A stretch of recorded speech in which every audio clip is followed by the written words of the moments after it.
पद संख्या 650।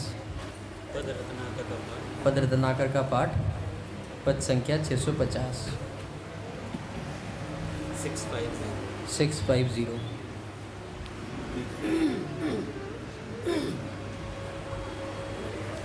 शिभाई जी बाबा की जय। प्रियतम मीठी नित याद तुम्हारी आती, प्रियतम मीठी नित याद तुम्हारी आती। मैं पल भर तुमको कभी बिसार न पाती, मैं पल भर तुमको कभी बिसार न पाती। जगने सपने में तुम मेरे प्यारे, जगने में सपने में तुम मेरे प्यारे, होते कभी न मुझसे पल भर न्यारे, होते कभी न मुझसे पल भर न्यारे। दे दर्शन मुझको सदा परम सुख देते, दे दर्शन मुझको सदा परम सुख देते। हाँ कर मीठी रस की बातें दुख हर लेते, कर मीठी रस की बातें दुख हर लेते। देते रहते दिन रात स्पर्श सुख भारी, देते रहते दिन रात स्पर्श सुख भारी। निज हृदय खोल कह देते मन की सारी, निज हृदय खोल कह देते मन की सारी। यो मिलने पर भी मिलने की अभिलाषा, यो मिलने पर भी मिलने की अभिलाषा। रहती बढ़ती नित्य मिलन की आशा, रहती बढ़ती नित्य मिलन की आशा। नित्य मिलने पर भी पल न दूर स्मृति होती, नित्य मिलने पर भी पल न दूर स्मृति होती। वह सदा तुम्ही में प्यारे जगती सोती, वह सदा तुम्ही में प्यारे जगती सोती। प्रियतम मीठी नित याद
राधा राधा राधा राधा श्री राधा राधा राधा श्री राधा। शिव भाई जीवा पद संख्या 544 544।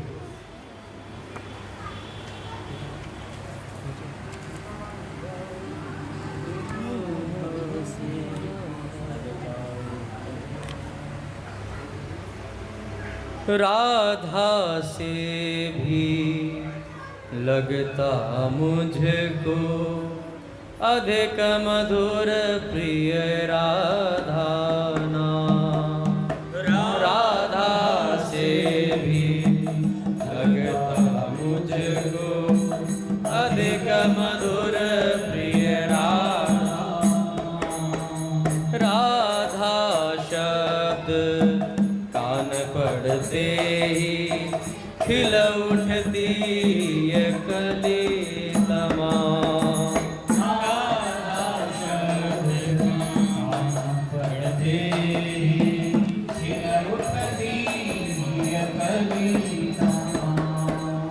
जय राधे जय जय राधे जय राधे जय जय राधे जय राधे जय जय राधे जय राधे जय राधे जय जय राधे जय राधे जय जय राधे जय राधे जय जय राधे जय राधे जय जय राधे जय राधे जय जय राधे जय राधे जय जय राधे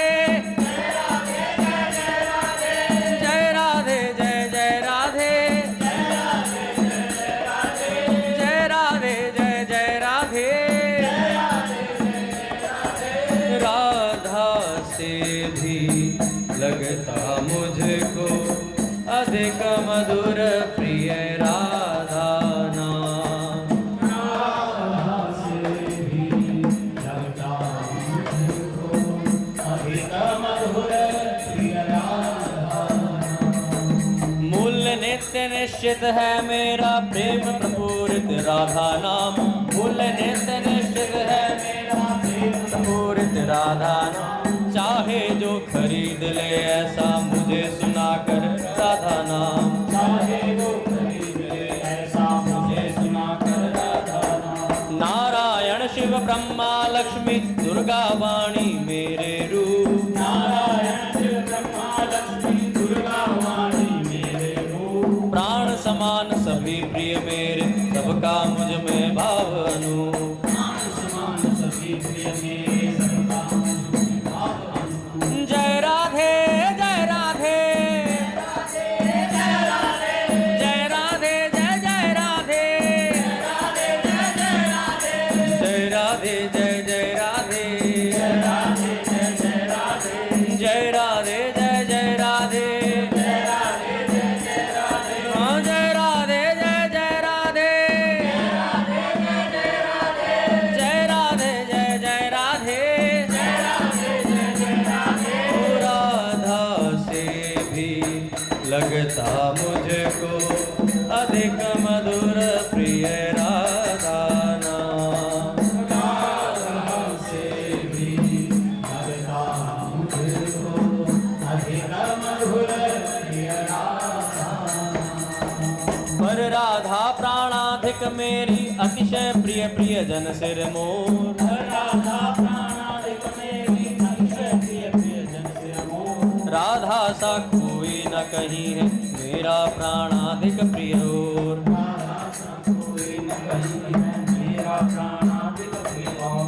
अन्य सभी ये देव देवियां बसती हैं नित मेरे पास। अन्य सभी ये देव देवियां बसती हैं नित मेरे पास। प्रिया राधिका का है मेरे वक्षस्थल पर नित्य निवास। ओ जय राधे जय जय राधे जय राधे जय जय राधे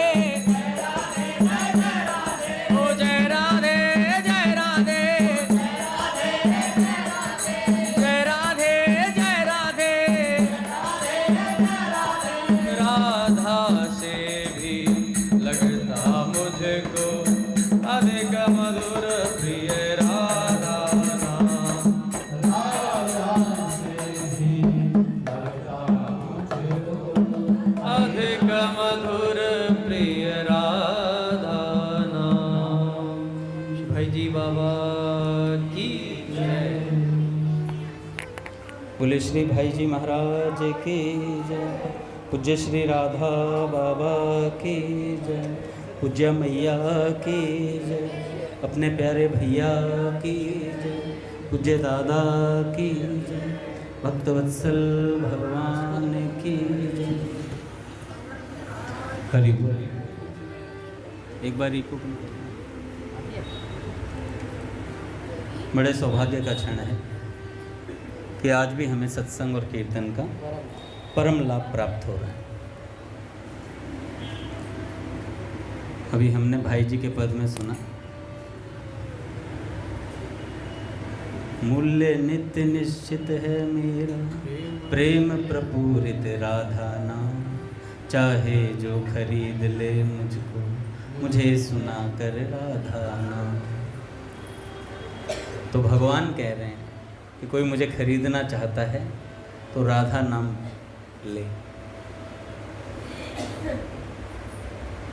मूल्य बता दिया भगवान ने कि मेरी कोई कीमत है तो राधा नाम है। कितना सहज भाव से संतों ने हमें बात पकड़ा दी कि देखो आप भगवान को भी खरीद सकते हो, भगवान के मुख से निकलवा दी। ये जो षोडश गीत हैं, पद रत्नाकर है, ये भाई जी की समाधि वाणी, भगवान ने बैठकर, सामने बैठकर इन पदों को लिखवाया है। तो हमें इन पर सहज विश्वास हो जाना चाहिए कि भैया हम भगवान को खरीद सकते हैं। कैसे? भगवान का नाम लेकर के। पहले कुछ संतों के विचार, उसके बाद एक भक्त का चरित्र।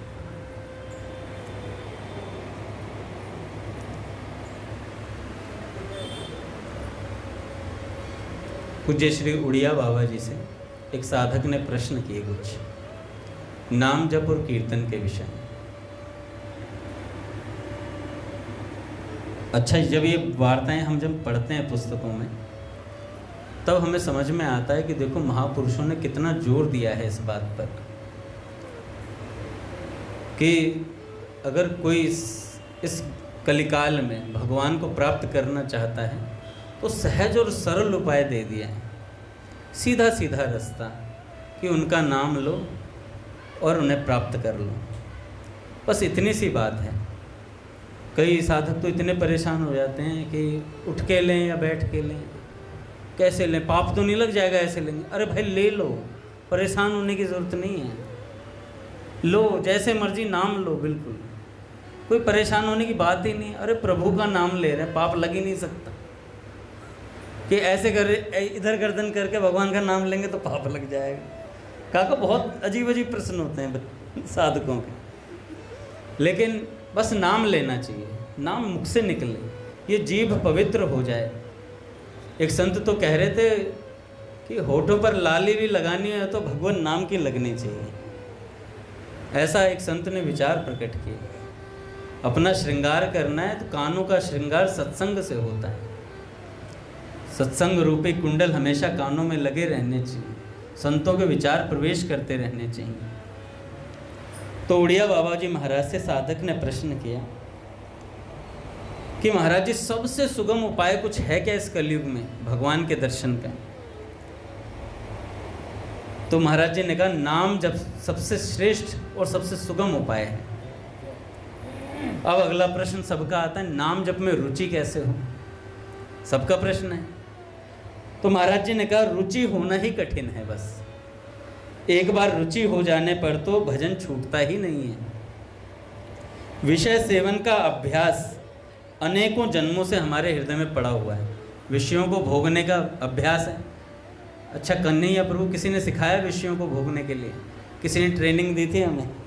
किसी ने नहीं दी, स्वतः सीख गए। धीरे धीरे धीरे धीरे अभ्यास करते करते, अच्छा ये भी ऐसे भी करना चाहिए, ऐसे भी करना चाहिए, सीखते चले गए संग से। तो ऐसे क्या दिक्कत है कि हम जहाँ भजन करने वाले साधक आते हैं वहाँ पर रहने से हमें उनका रंग चढ़ना चाहिए। रंग नहीं चढ़ रहा है इसका मतलब संग सही से नहीं कर पा रहे हैं। नहीं तो रंग चढ़ जाता है। जब विषयों का रंग चढ़ सकता है तो भजन का रंग नहीं चढ़ेगा क्या? वो भी चढ़ेगा। तो ऐसे ही महाराज जी कह रहे हैं वह धीरे धीरे बदलेगा। हमारा स्वभाव विषयों में पड़ा हुआ है ना, विषयों को भोगने का स्वभाव है, भजन का स्वभाव है नहीं है, अभी नाम जप करने का स्वभाव नहीं है। तो जो नाम जप करते हैं ना, उनका संग कर लीजिए, तो आपका धीरे धीरे उनका आपके ऊपर रंग चढ़ेगा, तो नाम जप होना शुरू हो जाएगा और धीरे धीरे अभ्यास दृढ़ हो जाएगा, फिर छूटेगा नहीं। इसलिए उत्साहपूर्वक नाम जप करते रहना चाहिए। इससे ऊबने की ज़रूरत नहीं है। 2 महीने से नाम जप कर रहा हूँ, एक तस्तरी भी प्रकट नहीं हुई हवा में। अरे भाई, भगवान को प्रकट करना चाह रहे हो, ये तस्तरी चाहिए, वो तो मैं ही प्रकट कर दूंगा। लाओ बताओ, यूँ फेंकूंगा तुम्हारी तरफ, पता ही नहीं चलेगा किसने फेंकी।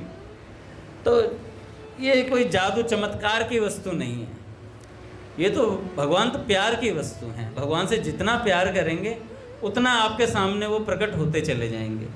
हमारे भैया ने प्रेम किया भगवान से, देखो हैं या नहीं हैं प्रत्यक्ष महाराज।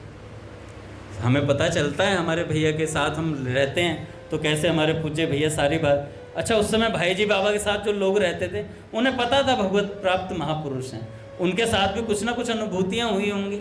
जो अंतरंग साधक थे उन्हें महसूस होता था। अब हमारे बंका जी हैं, इतनी पुस्तकें लिखकर चले गए, उनका ऋण कोई नहीं चुका सकता। भाई जी बाबा के बारे में इतना विस्तार से लिखा उन्होंने, जीवन भर लिखते रहे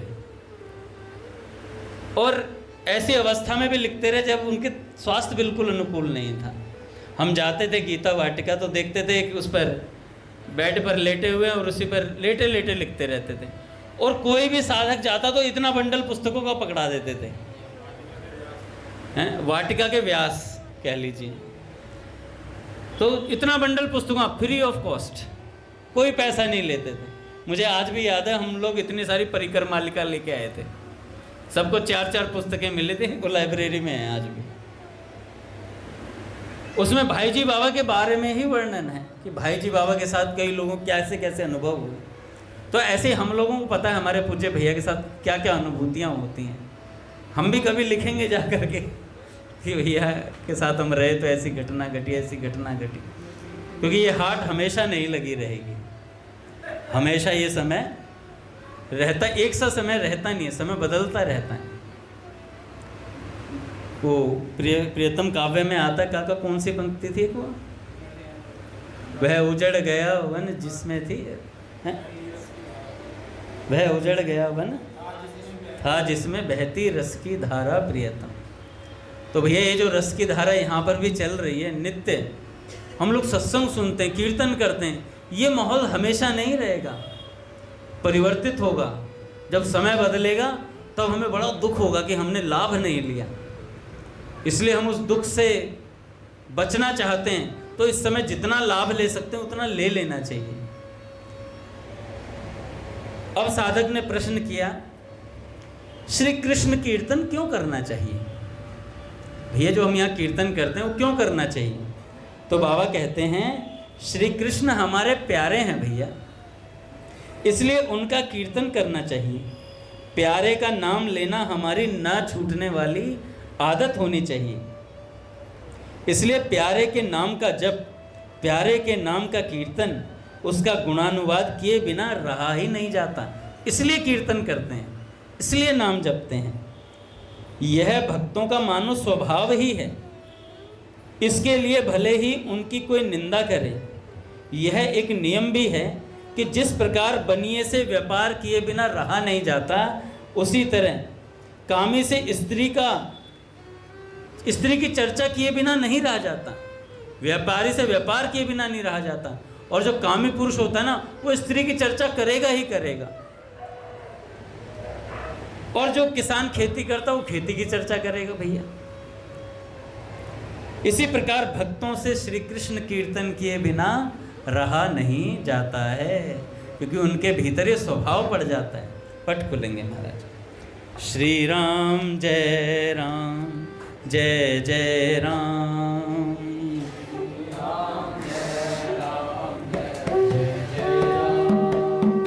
श्री राम जय राम, जय जय राम। जय जय राम। श्री राम जय राम, जय जय राम।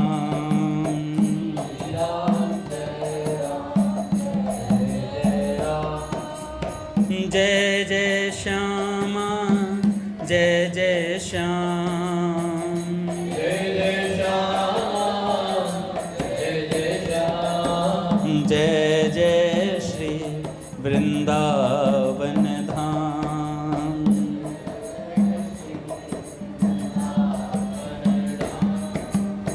जय बरसाना जय नंदगांव,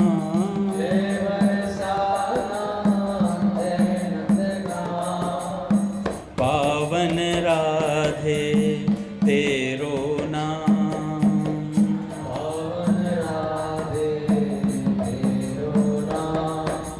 जय जय श्यामा जय जय श्याम,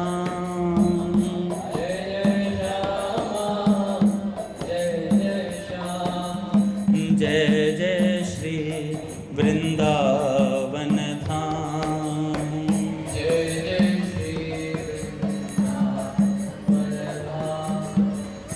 बोलिए राधा माधव सरकार की जय। तो जैसे व्यापारी से व्यापार किए बिना नहीं रहा जाता, कामी से स्त्री का चिंतन किए बिना नहीं रहा जाता, किसान से खेती की चर्चा किए बिना नहीं रहा जाता, ऐसे ही भक्त से भगवान की चर्चा किए बिना नहीं रहा जाता। भगवान का कीर्तन उसका स्वभाव हो जाता है, भगवान के बारे में सोचना उसका स्वभाव हो जाता है। हर समय भगवान के नाम रूप लीला गुण इनका चिंतन करता रहता है भक्त। जब ये बात स्वभाव में आ जाती है, तो हमने सुना है ना, चैतन्य महाप्रभु जी के पास एक साधक रहते थे, तो वहाँ पर उनके स्वभाव में नाम उतर गया था, उनकी जीभ हमेशा हिलती रहती थी नाम जप से। तो एक दिन वो शौच में गए और शौच में जा कर के वहाँ पर भी नाम जप कर रहे थे, तो एक साधक ने देख लिया। उन्होंने महाप्रभु जी से कहा, महाप्रभु जी ये तो शौचालय में भी नाम जप करता है। उस साधक को महाप्रभु जी ने बुलाया। महाप्रभु जी ने पूछा कि भैया ये तुम शौच में भी भगवान का नाम लेते हो? तो उन्होंने थोड़ा डांटा और कहा कि ऐसा मत किया करो, आगे से ध्यान रखना। अगले दिन फिर गया वो, फिर जा कर के आज उसने क्या किया, शौचालय में जीभ पकड़ ली अपने हाथ से। अब उस साधक ने फिर देखा, और जैसे ही देखा तो उनके मन में फिर आया। उन्होंने जाके महापुरुष जी से कहा, महापुरुष जी आज तो अनर्थ हो गया, शौच में जिह्वा के हाथ लगा रखा था। तो महापुरुष जी ने फिर से बुलाया। महापुरुष जी ने कहा कि भैया क्या बात है, तुमने ऐसा क्यों किया, ये तो शौचाचार के नियम के खिलाफ है। तो उन्होंने कहा कि महाप्रभु मुझसे रहा नहीं जाता है, मेरी जीभ अपने आप हिलने लगती है। तब महाप्रभु जी ने कहा कि जाओ, तुम्हारे लिए कोई नियम नहीं है, तुम जैसे मर्जी जहाँ मर्जी भगवान का नाम ले सकते हो, क्योंकि तुमसे रहा नहीं जाता है ना, स्वभाव में भजन आ गया था। तो ऐसे ही महाराज उड़िया बाबा कहते हैं, जब स्वभाव में भजन आ जाता है तो कीर्तन के बिना रहा नहीं जाता। हम ऐसे ऐसे संत हुए हैं जो नाम की निंदा भी सहन नहीं करते। मैंने बताया था ना, एक संत हुए, शायद चतुरदास जी महाराज थे, मेरे को नाम ध्यान नहीं आ रहा, शायद यही थे।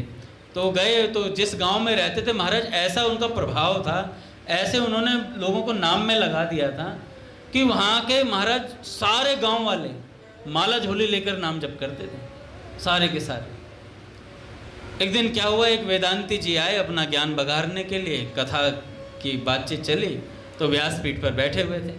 तो जैसे ही व्यासपीठ पर बैठे तो लोगों के हाथों में माला देखी, उनको चिढ़ मची। उन्होंने कहा, ये क्या कर रहे हो? कह रहे जी माला कर रहे हैं। कह रहे नाम वाम से कुछ नहीं होता है, सब ढोंग है, ये सब ढोंग है, इसे करने की जरूरत नहीं, माला से किसी को भगवान मिले। मन वा तो चहूँ दिसी फिरे, तुम्हारा तो मन कहीं और फिर रहे, इस माला से क्या है? माला तो कर में फिरे, माला तो हाथ में फिरे, मन तुम्हारा कहीं और डोल रहा है। तो उन्होंने डांटा और महाराज नाम की निंदा शुरू कर दी।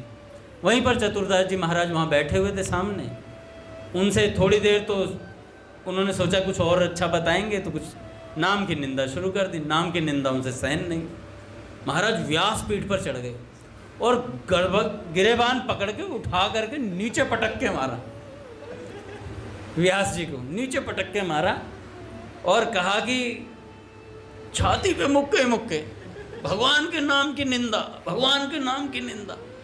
इतने घूंसे मारे महाराज, बेहोश कर दिया उसे, और घूंसे मारते मारते खुद भी बेहोश हो गए, खुद भी बेहोश हो गए।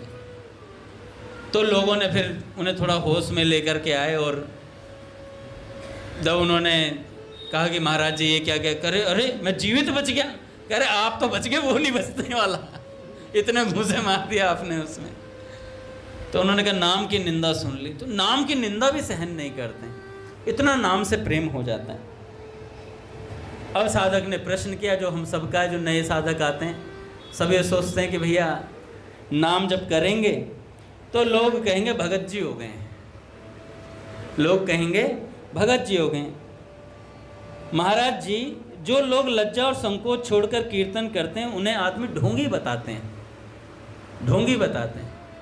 तो पूज्य उड़िया बाबा कहते हैं बताने दो ढोंगी, बताने दो ढोंगी, भौरे को तो रस चूसने से मतलब है, भौरे को तो रस चूसने से मतलब है। जो तमोगुणी होते हैं ना, उन्हें ही भगवान के नाम कीर्तन में संकोच आता है।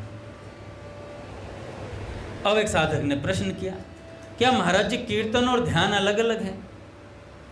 तो उड़िया बाबा कहते हैं देखो भैया, कीर्तन ध्यान ही है, कीर्तन ध्यान ही है। भगवत भक्त को भगवान का किसी भी प्रकार भजन चिंतन करने से आनंद आ जाता है। भगवान को याद करना और इस जगत को भुलाना, यही हमारा लक्ष्य है। क्या लक्ष्य है महाराज? हम सब यहाँ कीर्तन करते हैं, नाम जप करते हैं, सत्संग सुनते हैं, इसका लक्ष्य क्या है? कि जगत को भुलाना है और भगवान को स्मरण करना है, यही हमारा लक्ष्य है।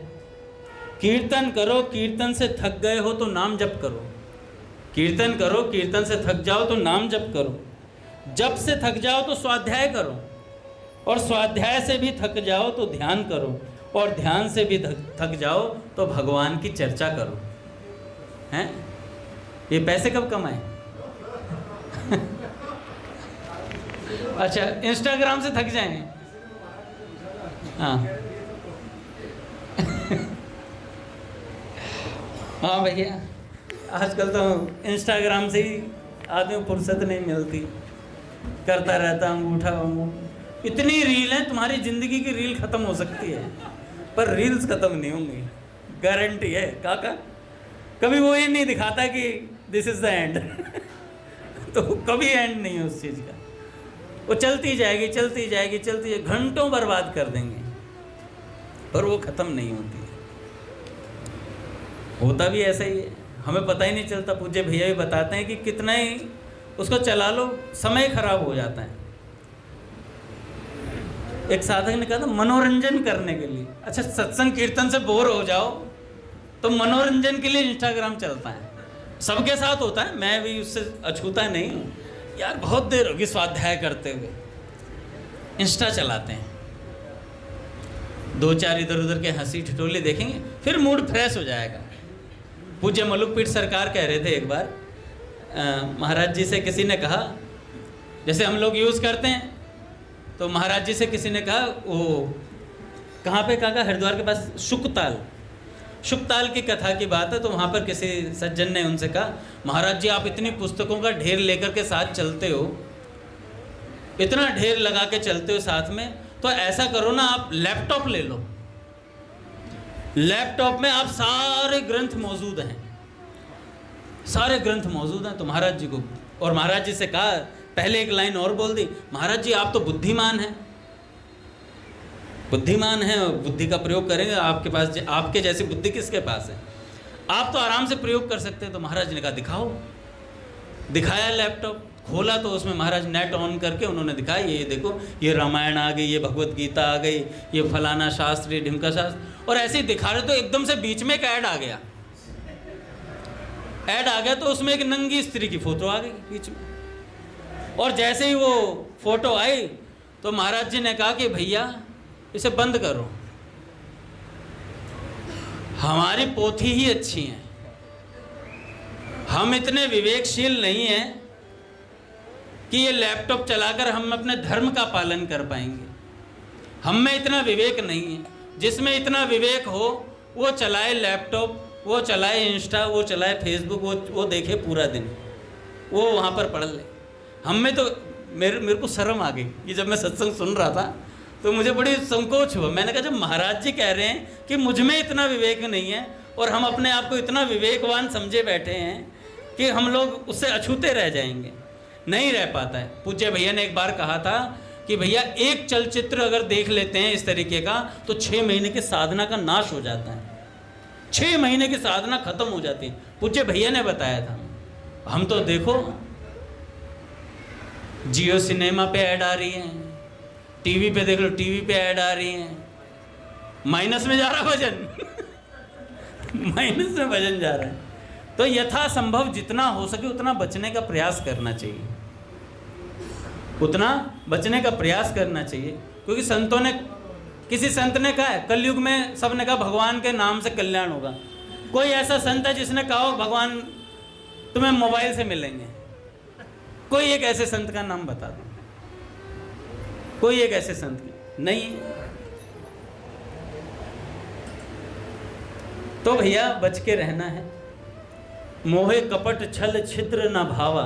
ये जो छिद्र है ना, छिद्र कौन सी? महाराज जी ने बताया, मल्लुकपीठ सरकार ने, ये छिद्र है हमारी साधना में। जो इंस्टाग्राम, फेसबुक, ये भी छिद्र हैं एक प्रकार के, जो हमारी साधना को खा जाते हैं। काका महाराज जी ने कहा जो ये हम थोड़ा बहुत भी इधर उधर का कुछ ग्रहण कर लेते ना, कुछ नेत्रों से देख लेते, ये छिद्र है हमारी साधना में। तो मोहे कपट छल छिद्र ना भावा। अब कईयों के मन में जा रही होगी क्या अंगद जी ज्ञान पिल रहे हैं, पिलेगा ये ज्ञान ऐसे ही चलेगा। सुनो और कानों में डालो इसे। लोहा गर्म है और पिघला हुआ लोहा ज़्यादा फूंकता है अंदर जा कर के, है ना। तो ये काम करेगा, आज नहीं तो कल करेगा। जब भी समझ आएगी तब असर होगा इसका, तब इसका असर होगा। क्योंकि ये महापुरुषों की वाणी है, मेरी वाणी नहीं है कि अंगद जी बोल रहे हैं। मैं तो भैया जो सुनता हूँ पछता है नहीं, उल्टी कर देता हूँ यहाँ आके। वमनवत सत्संग का त्याग करता हूँ मैं। आप लोगों को पता, वमनवत सत्संग का त्याग। सत्संग की कीमत तुम क्या जानो साधन। तो भैया पूज्य उड़िया बाबा सरकार ने कहा कीर्तन भी ध्यान ही है, कीर्तन भी ध्यान ही है। भगवत भक्त को भगवान का किसी भी प्रकार भजन चिंतन करने से आनंद आ जाता है। भगवान को याद करना और इस जगत को भुलाना, यही साधक का लक्ष्य है। कीर्तन करो, कीर्तन से थक जाओ तो जप करो, जप से थक जाओ तो स्वाध्याय करो, स्वाध्याय से भी थक जाओ तो ध्यान करो, और ध्यान से भी थक जाओ तो भगवान की चर्चा करो। समय को व्यर्थ मत जाने दो, समय को व्यर्थ मत जाने दो, हर समय भगवान का चिंतन करते रहो।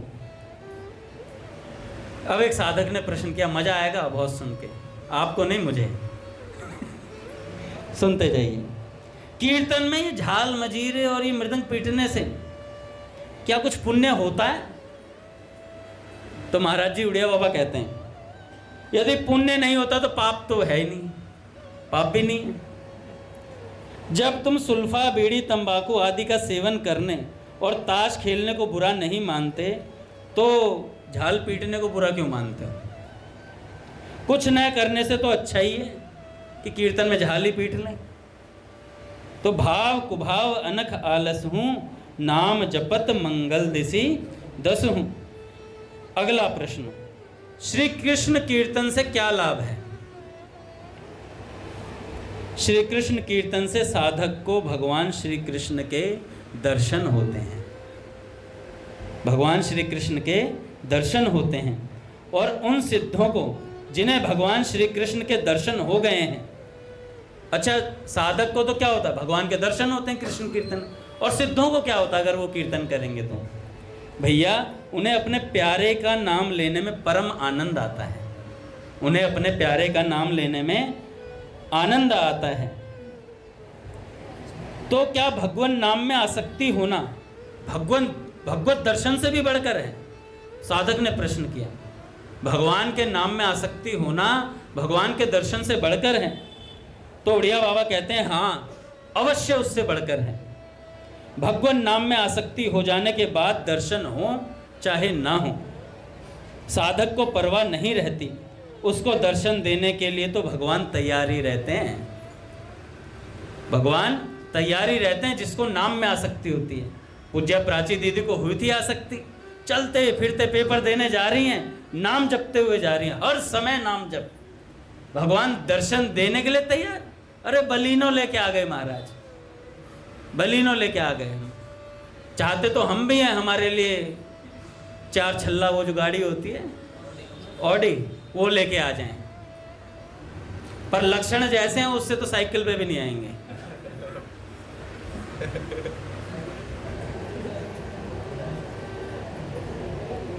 अब साधक ने प्रश्न किया, मन तो लगता नहीं, ऐसी अवस्था में क्या जीभ से नाम जप करते रहने से लाभ होगा? क्या जीभ से नाम जप करते रहने से लाभ हो सकता है? उड़िया बाबा कहते हैं अवश्य लाभ होता है, क्योंकि सांसारिक काम भी बिना मन लगे करने से पूरा हो ही जाता है। सांसारिक काम भी बिना मन लगे भी करते तो पूरा हो जाता है। वैसे ही बही खाते का काम करते समय भी मन भ्रमण करता रहता है, किंतु इस प्रकार बिना मन लगे भी वह काम पूरा हो ही जाता है। ऐसे ही बिना मन लगे केवल जीभ से जप करते रहने पर भी सफलता अवश्य मिलेगी, अवश्य मिलेगी, अवश्य मिलेगी सफलता। एक बार मलुक पीर सरकार से महाराज जी ने गाजियाबाद वाली कथा में कहा था, अयोध्या के एक संत आकर के पूज्य भक्तमाली जी महाराज जी के चरणों में रोने लगे, माथा टेक करके, और कहने लगे कि महाराज जी, चित्रकूट की बात है, चित्रकूट की बात है महाराज। तो जैसे ही चरणों में माथा लगाकर रोने लगे तो महाराज जी ने कहा कि अरे साधु भगवान क्या करते हो, ऐसे नहीं करना चाहिए। तो उन्होंने कहा कि महाराज जी इतने वर्षों से नाम जप कर रहे हैं, कुछ लाभ नहीं हो रहा है। तो भक्तमाली जी महाराज तो सहज सरल स्वभाव के थे, तो उन्होंने कहा जिस वस्तु से कोई लाभ नहीं है उसको छोड़ देना चाहिए। जिस वस्तु से कोई लाभ नहीं हो रहा है उसे छोड़ देना चाहिए। तो उन्होंने कहा क्या करूं? कह रहे नाम जप छोड़ दो। तो जैसे ही ऐसा कहा उन्होंने कहा महाराज जी प्राण छोड़ सकता हूं पर नाम नहीं छोड़ सकता, प्राण छोड़ सकता हूं पर नाम नहीं छोड़ सकता। तो महाराज जी ने कहा अरे बावरे हैं, अरे बावरे, नाम में आसक्ति हो गई, और क्या चाहिए, और क्या चाहिए? तो ये नाम में आसक्ति बड़ी मुश्किल से होती है महाराज। अभ्यास करते करते करते करते करते तब कहीं जाके नाम में आसक्ति होती है। हमारे नामदेव जी को कितनी बार भगवत दर्शन हुए, किस प्रभाव से? नाम की महिमा के प्रभाव से। उनके भीतर 3 निष्ठाएं थी, महाराज जी ने बताया, नाम निष्ठा, तुलसी निष्ठा और एकादशी निष्ठा। तो आज जब मैं सुन रहा था तो मैंने कहा तीनों ही नहीं है तीनों ही गायब है मुझ में से। तो नाम निष्ठा, रात को नींद आ जाए तो कभी ना कभी एक आधी माला रह ही जाती है, ऐसी तो नाम निष्ठा है। तुलसी निष्ठा, क्या बताऊं, बस मैं पोल नहीं खुलवाना चाह रहा अपनी, मैं जल्दी ये कई महीने हो जाते हैं, ऐसी तुलसी जी की निष्ठा है। फटाफट ऑफिस भग रहे हैं, फटाफट हैं। और तीसरा एकादशी निष्ठा, उसकी तो बात ही मत पूछो। एकादशी एकादशी की तरह हो ही नहीं रही है। पहले सुबह घर पे बनता है, 12 बजे से पहले ही हो गई एकादशी, सुबह ही माइंड सेट हो जाता 6 बजे ही, यार भूख लग रही है, यार आज एकादशी है, ऐसा सेटअप बैठा है काका भीतर। यहाँ पे पेठा ले आए खरीद के, 2-2 पैकेट, एक पैकेट से काम ही नहीं चलता है, 2 पैकेट पेठा, केले खा रहे हैं दबा के, और फिर खिचड़ी बना दो, फिर टिक्की भी बनाई दो, और फिर उसके बाद माँ के यहाँ से रात को छोटू बचा लियो क्योंकि अगर तूने नहीं बचाया तो प्राण नहीं बचेंगे मेरे। तो कम से कम 7-8 बार दिन में खाया जाता है, ऐसी तो एकादशी है। सच बता रहे, ऐसी तो एकादशी की निष्ठा है। और रख ली तो रख ली, नहीं तो कोई बात नहीं, रख ली तो रख ली, नहीं तो कोई बात नहीं। करण प्रभु की तरह द्वादशी रख लूँगा करण प्रभु हमारे द्वादशी रखते हैं, एकादशी नहीं करते शायद। चलो वो तो निष्ठा है द्वादशी की, तो हम तो एकादशी इसलिए छोड़ देते हैं, द्वादशी रखेंगे, और द्वादशी पे सोचते हैं यार सब खा रहे मैं क्यों छोड़ूं सब खा रहे मैं क्यों छोड़ूं। तो एकादशी निष्ठा ऐसी है। एक बार नामदेव जी महाराज को एक सेठ जी ने, मतलब वहाँ पर बड़े दानवीर थे, वो बहुत दान दिया करते थे, तो वहाँ के लोगों ने कहा कि भैया दान ही देना चाहते हो तो उन्होंने एक हमारे यहाँ नामदेव जी संत हैं तो उनको दान दीजिए। तो दान की बात चली।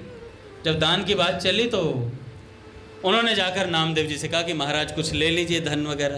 तो नामदेव जी ने कहा देखो भाई ब्राह्मण मैं हूँ नहीं, ठीक है, और रही बात संत की, संत भी नहीं हूँ मैं, ना मैं संत हूँ ना मैं ब्राह्मण हूँ, तो इसलिए दान लेने का अधिकार है नहीं मेरा। तो उन्होंने बहुत जिद करी, महाराज जी ले लो, महाराज जी कुछ तो ले लेना चाहिए, महाराज जी कुछ तो लो महाराज। जिद करने लगे तो नामदेव जी महाराज ने कहा कि देखो भैया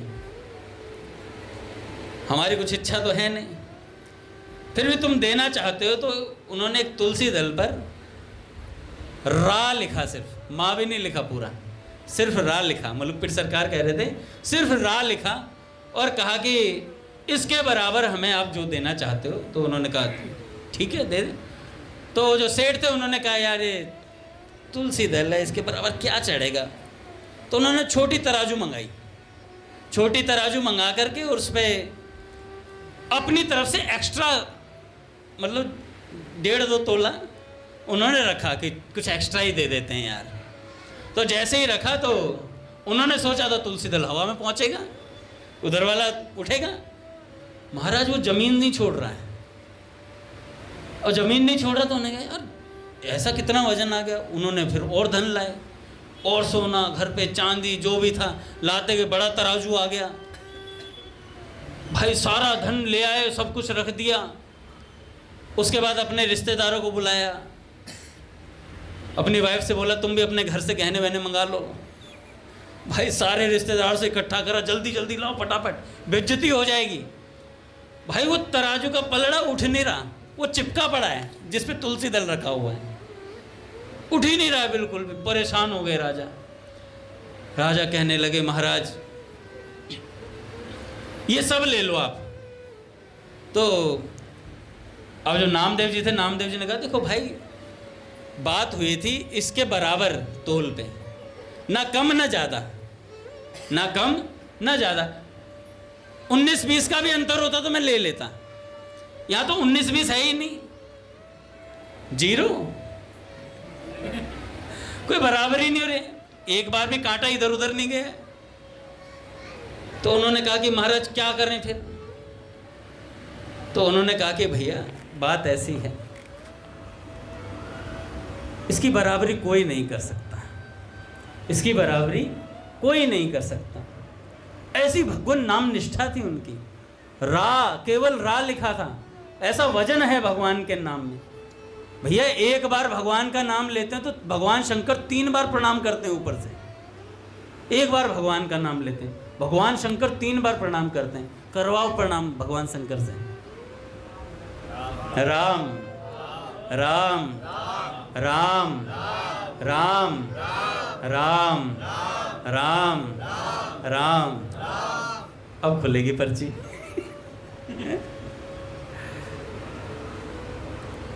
तो भैया भगवान के नाम की बराबरी कोई नहीं कर सकता। एक संत थे गोस्वामी तुलसीदास जी महाराज, जब कथा कहा करते थे तो कथा सुनने के लिए एक सज्जन गंगा जी पार करके आया करते थे। गंगा जी पार करके आया करते थे, नित्य गंगा जी पार करके आते, और सत्संग होता है तो रात्रि को अपना घर वापस चले जाते। जब वापस जाते तो एक दिन क्या हुआ, बारिश हो रही थी बहुत ज़्यादा। तो गोस्वामी तुलसीदास जी ने सत्संग करवाया, और सत्संग के बाद वो सज्जन उठ करके चलने लगे। जब चलने लगे तो उन्होंने देखा बारिश हो रही है और गंगा जी उफान पर हैं। अब वो घर कैसे जाएं, घर जाने का रास्ता मिल नहीं रहा। तो गोस्वामी जी ने कहा आज यहीं रुक जाओ, आज यहीं रुक जाओ। तो उन्होंने कहा नहीं महाराज, मुझे घर जाना बहुत ज़रूरी है मेरा, अगर मैं घर नहीं गया तो बहुत दिक्कत हो जाएगी। तो उन्होंने कहा क्या हो जाएगी, कल फिर तुम्हें सुबह यहीं आना है, तो आज यहीं विश्राम कर लो, कल फिर सत्संग सुन के फिर चले जाना। तो उन्होंने नहीं महाराज मैं अभी जाऊंगा।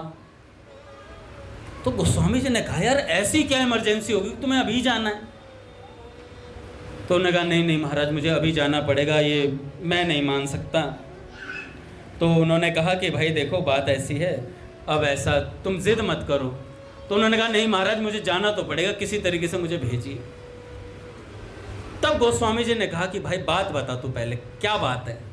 तो उन्होंने कहा कि देखो महाराज, अगर मैं यहाँ रहूँगा तो पूरी रात मुझे घर का चिंतन रहेगा, और सुबह भी जब सत्संग सुनूंगा आपका, शाम तक यहाँ से जाऊँगा नहीं, तो पूरे सत्संग में मुझे घर का चिंतन रहेगा कि भाई घर पे कुछ हुआ तो नहीं, कोई गड़बड़,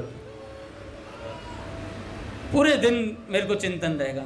और अगर मैं वहाँ चला गया तो मुझे यहाँ का चिंतन रहेगा, तो मुझे यहाँ का चिंतन रहेगा। तो गोस्वामी जी महाराज ने कहा वाह, इसे कहते हैं भक्त। उसे भगवान के चिंतन की चिंता है कि भैया मेरा भगवत चिंतन कैसे न कैसे बनता रहना चाहिए, मेरी वृत्ति भगवान में रहे। ऐसी सत्संग में आसक्ति थी उनकी, ऐसी आसक्ति उनके सत्संग में थी। तो भैया ये निष्ठा तो हमें लानी पड़ेगी। होगा कैसे? ये अभ्यास से ही होगा, ये अभ्यास से। और भगवान पूज्य भैया कहते हैं कानों के माध्यम से भगवान प्रवेश करते हैं। प्रविष्टम कर्णरंध्रे, तो कान के माध्यम से भगवान प्रवेश करते हैं। एक बार चैतन्य प्रभु को फ़ोन करके पूछ लीजिएगा कि माँ आ रही हैं या नहीं आ रही। माँ को लेने गए हुए हैं ना, वो ट्रेन नहीं आई है।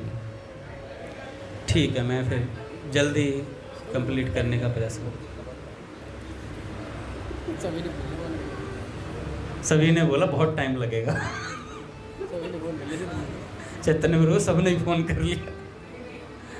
चलो मैं तो मजाक कर रहा हूँ, आप लोग सीरियस मत लो एकदम, मैं तो आनंद ले रहा हूँ। तो क्या हुआ, कहाँ था मैं? हाँ, तो कानों के माध्यम से भगवान प्रवेश करते हैं। कृष्ण प्रिय, कानों के माध्यम से भगवान प्रवेश करते हैं।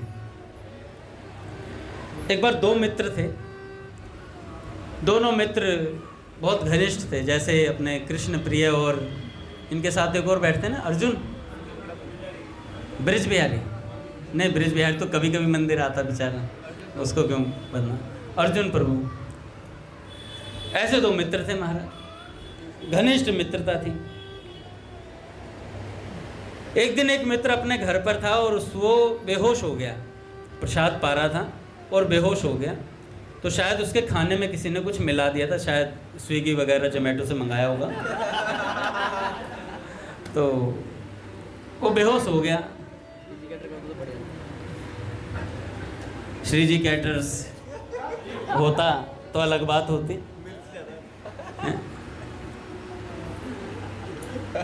लेकिन उन्होंने जोमेटो कैटर्स से मंगाया। और महाराज वो बेहोश हो गए। बेहोश हो गए तो दूसरा मित्र आया। तो मित्र ने आकर दरवाज़ा खटखटाया तो खुला नहीं महाराज, वो तो बेहोश पड़ा है भीतर। जब भीतर बेहोश है तो उसने रास्ता ढूंढा, भाई घर में कैसे जाएं। अगर बाहर ताला लगा होता तो पता कर ले बाहर गया हुआ है, लेकिन ताला लगा नहीं हुआ, अंदर से दरवाज़ा बंद है। उसने खूब प्रयास किया, ढूंढ करके उसने देखा खिड़की हल्की सी खुली है। उस खिड़की के माध्यम से वो भीतर गया तो जाकर के देखा कि यार मेरा मित्र तो बेहोश पड़ा है। तो उसने कुछ प्रबंध किया, पानी वगैरह डाला और उसको होश में लाए। जब होश में लेकर के आया तो रघुनाथ जी महाराज को प्रणाम।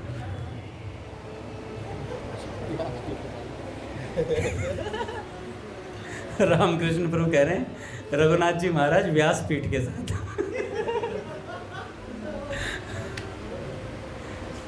तो रघुनाथ जी आए तो मैं 5-1 मिनट और सुनाऊंगा, क्योंकि मेरे काका कर सकता हूँ, पंडे की परमिशन लूँगा आज पहले। तो क्या हुआ कि वो जो मित्र था वो भीतर घुसा। अब जब भीतर घुसा तो जाकर उसने मित्र को जगाया, पानी वगैरह छिड़का। तो उसने जब खड़ा हुआ तो उसने कहा यार तू नहीं होता तो आज मेरी जान खतरे में हो जाती, तूने मुझे बचा लिया। तो ना तो उस मित्र का कोई था घर वाला, ना उसका था, दोनों अकेले थे और अलग अलग रहते थे। तो उस मित्र ने कहा क्यों ना हम दोनों साथ ही रहें, क्यों ना हम दोनों साथ ही रहें, साथ रहेंगे तो एक दूसरे की देखभाल करते रहेंगे। तो संत भगवान ने कहा कि देखो भैया, भगवान जो है ना हमारे परम मित्र हैं। जब हमारे हृदय का दरवाज़ा खुला नहीं पाते हैं ना, तो कान की खिड़की से प्रवेश करते हैं, कान की खिड़की से प्रवेश करते हैं और हमारे प्राणों की रक्षा करते हैं।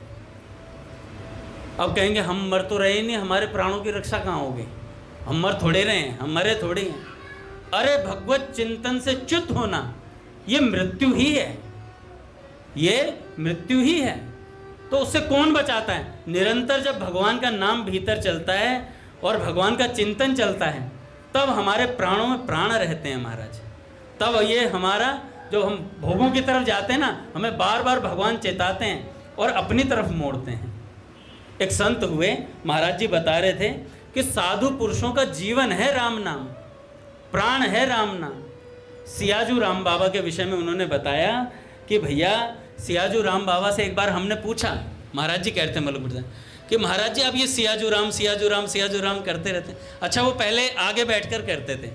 तो महाराज जी कहते हैं कि इतने भाव से सियाजू राम जपते थे कि हमारा चित्त कथा से हटकर उनके नाम जप पे चला जाता था। वो नाम लेते थे उस पर चला जाता था बार बार। तो शायद सियाजू राम बाबा को थोड़ा अंदेशा हुआ होगा कि महाराज जी कथा करते हैं तो कथा में विक्षेप होता है कुछ। तो महाराज जी पीछे लेने लगे, पीछे जाकर बैठ गए और पीछे बैठे रहते सियाजू राम। महाराज जी ने कहा कि हमारी वृत्ति बार बार उधर ही जाती थी। वो इतने प्रेम से सियाजू राम करते थे, नाम लेते थे, बार बार मन उधर जाता था। तो हमने पूछा, मलुकपेट सरकार ने कहा, हमने पूछा कि बाबा ये सियाजू राम आप निरंतर करते रहते हो, थोड़ी देर विश्राम दे लिया करो। तो उन्होंने कहा कि भैया अगर मैं सियाजू राम ना करूं तो माथा फटने लगता है, मैं नाम के बिना रह नहीं सकता। बोलने वाला एक है, सुनने वाले दो, नहीं सुनेगा तो आहा, बोलने वाला एक है जिह्वा और सुनने वाले दो हैं, तो भैया कैसे काम चलेगा? तो माथा फटने लगता है। तो ऐसा भगवान नाम में प्रेम हो जाता है। भैया इन संतों की बात हम सुनते हैं ना, एक तरंग आती है बीच में, एक तरंग आती है। तरंग से एक बात और ध्यान आगे बता देता हूँ। एक भजनानंदी कोई संत थे शायद, और वो अष्टायाम लीला चिंतन किया करते थे।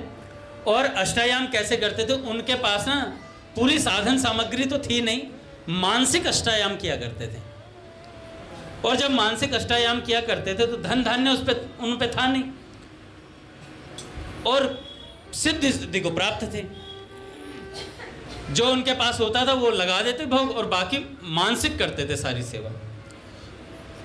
एक बार क्या हुआ, एक वृक्ष के नीचे बैठ करके वो अष्टायाम कर रहे थे, तो एक प्रेत निकल के आया। उस प्रेत ने कहा कि बाबा मेरा कल्याण कर दो। तो उन्होंने कहा कल्याण कैसे होगा तेरा?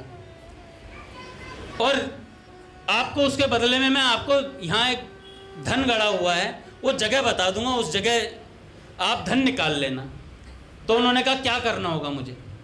तो उन्होंने कहा कि आप जो ये भजन कीर्तन करते हो इसका फल मुझे दे दो, इसका फल मुझे दे दो। तो उन्होंने, साधु ने कहा कि भैया ये तो पॉसिबल है नहीं, ये पॉसिबल नहीं है, ये नहीं हो सकता। तो उन्होंने कहा कि चलो ठीक है, 1 साल का दे दो, अपने जीवन के 1 साल का दे दो मुझे। तो उन्होंने कहा कि देखो तुम पहले मुझे धन बता दो, धन बता के मैं कोई जो पुण्य कर्म करेंगे उन पुण्य कर्मों का फल तुम्हें दे दूंगा, अपनी साधना नहीं दे सकता। तो उन्होंने कहा कि वो धन वाला जो तुम बाद में करोगे, पुण्य कमाकर मुझे दोगे, वो वाला नहीं चाहिए, जो आप साधना करते हो ना वही फल चाहिए, वही फल चाहिए। तो उन्होंने कहा कि भैया नहीं मिल सकता। तो उन्होंने कहा कि ऐसा करो 6 महीने का दे दो। अगर हमें किसी ने कहा होता ना, पहली बात तो है ही नहीं कुछ, होने का भ्रम है, होने के भ्रम से भी हम कह देते ले ले, तो धन बता कहाँ है? कमा भजन तो हम फिर कर लेंगे, तो धन बता कहाँ है? लेकिन भाई वो ऐसे थे, अपना भजन नहीं देते। उन्होंने कहा कि भाई 6 महीने का भी नहीं दूंगा। उन्होंने कहा ऐसा करो, अब आप करो कि मेरे को ना 1 महीने का दो। उन्होंने कहा हो ही नहीं सकता। तो उन्होंने कहा 1 दिन का भजन। तो उन्होंने कहा नहीं मिलेगा। तो उन्होंने कहा चलो 1 दिन का नहीं सही, 1 घंटे का। तो उन्होंने कहा 1 घंटे का भी नहीं मिलेगा। अब देखो उस प्रेत की नजर कहाँ थी। प्रेत ने कहा अच्छा आप ऐसा करो, आप जो अपना मानसिक लीला चिंतन करते हो, अष्टायाम सेवा करते हो, उसमें आप भगवान के सामने मानसिक रूप से घुंघरू बांध के कीर्तन करते हो, और उस कीर्तन के मध्य में आपके हृदय में भगवान को पाने की तरंग उठती है। कोई एक ऐसा क्षण आता है जिसमें वो तरंग उठती है। उस एक क्षण का भजन दे दो बस मुझे, उस एक क्षण का भजन दे दो। तो महात्मा जी ने कहा कि नेत्र भरिया, नेत्रों से आंसू बहने लगे, कहने लगे भैया उस एक क्षण को भी नहीं दूंगा, उस एक क्षण को भी नहीं दूंगा, तो कुछ भी मांग ले, ये नहीं दे सकता महाराज। भैया तब उन महात्मा के सामने, वो प्रेत तो चला गया, उन महात्मा के सामने भगवान प्रकट हुए। भगवान ने कहा इसे कहते हैं भजन से प्रेम। ऐसे भी कई उदाहरण आए हैं जहां महात्माओं ने दया दृष्टि करके प्रेतों का कल्याण करा है। पर महाराज जी बता रहे थे कि देखो अपनी साधना से कितना प्रेम होना चाहिए, ये उन संत के जीवन से परिलक्षित होता है। तो ऐसा भजन में प्रेम होना चाहिए। भजन ऐसे ही थोड़ी ना गवा देना चाहिए, ए ले तू भी ले, 2 माला का फल तू ले, 4 का तू ले, खुद माइनस में ही थे, खुद माइनस में ही थे। तो भैया भजन बहुत तगड़ी पूंजी है भैया। मैं कई बार बताता हूँ ना, तो एक वो मोहनदास जी थे, शायद मोहनदास जी नाम के संत थे, जो राधा कुंड पे रहते थे। और उनके सामने प्रेत आया, कहने लगा कि महाराज जी मैं आपके साथ, नहीं प्रेत नहीं, प्रारब्ध आया स्वरूप लेकर के, और कहने लगा कि मैं प्रारब्ध हूँ। तो उन्होंने कहा क्या चाहिए फिर क्या चाहिए फिर? तो उन्होंने कहा मैं प्रारब्ध हूँ और तुम्हें कष्ट देने आया हूँ, तुम्हें 15 साल का प्रारब्ध भोगना पड़ेगा। उन्होंने कहा भाई 15 साल तो है ही नहीं मेरे पास, कम पे आओ, थोड़ा कम पे, डाउन फॉल पे चला। तो उन्होंने कहा 10 साल हुआ है।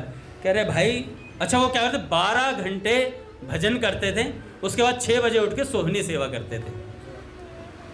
ये उनका कार्य था नित्य का। तो उन्होंने करते करते कहा कि 6 साल का, 5 का, 4 का, और क्या नाम है, फिर उन्होंने 6 महीने पे आ गया। 6 महीने पे आने के बाद उन्होंने कहा भाई और नीचे आता गया। तो महात्मा जी ने कहा देख भाई तेरे पास 12 घंटे हैं, 15 साल का प्रारब्ध 12 घंटे में भुगतवा सकता है, तो आजा कुटिया में, नहीं तो अपना काम देख। तो प्रारब्ध ने क्या कहा कि महाराज जी 15 साल का प्रारब्ध है कष्ट का, 12 घंटे में भोगोगे तो अथाह पीड़ा होगी। तो महाराज जी ने कहा जितनी मर्जी पीड़ा हो तुम्हें उससे मतलब नहीं है, 12 घंटे रहोगे बस। तो उन्होंने कहा कि फिर कैसे झेलोगे? उन्होंने कहा तुम चिंता मत करो, मेरी कुटिया में कोई प्रवेश नहीं करेगा। अपने शिष्यों से कह दिया 12 घंटे तक कुटिया में कोई प्रवेश मत करना, चाहे मैं कुछ भी करूं, लहू लुहान हो जाऊं, कुछ भी हो जाए मुझे।